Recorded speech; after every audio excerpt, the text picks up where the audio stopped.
కనిపించట్లేదు అంటారు. ఎందుకు? మీకు కనిపించాలా వినిపించాలా ఏది కావాలి? అలా కాదు, ఇప్పుడు మీకు కావాల్సింది ప్రదర్శన కావాలా, ప్రతిఫలం కావాలా? ప్రతిపక్షంలో కూడా అదే ప్రదర్శన కావాలా, ప్రతిఫలం కావాలా? 6 కోట్లు ఇచ్చాడు, ఎవడన్నా ఇవ్వగలిగాడా? ప్రదర్శన కావాలా, ప్రతిఫలం కావాలా? వాడు ప్రదర్శించాలంటే బోల్డ్ చేస్తాడు యాక్షన్. మీకు అది కావాలా? పవన్ కళ్యాణ్ యాక్షన్ కోసం వచ్చారా మీరు?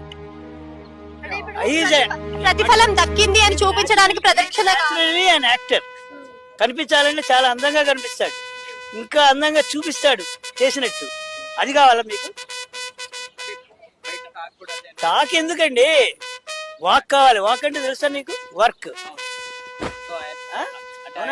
సింపుల్ గా చెప్పాడు కదా సార్ పవన్ కళ్యాణ్ గారు కూడా. నాతో పాటు క్రేజీగా ఉంటుంది. ఆ క్రేజీలో మీరు ఏం చేస్తారు? ఇట్టగా పట్టుకుంటారు, ఇలాగే పట్టుకుంటారు. పని చేయనిస్తారా మీరు? ఆఫ్టర్ ఆల్ నన్ను పట్టుకున్నారు మీరు. ఒక పవన్ కళ్యాణ్ వచ్చి మీ దగ్గర నుంచి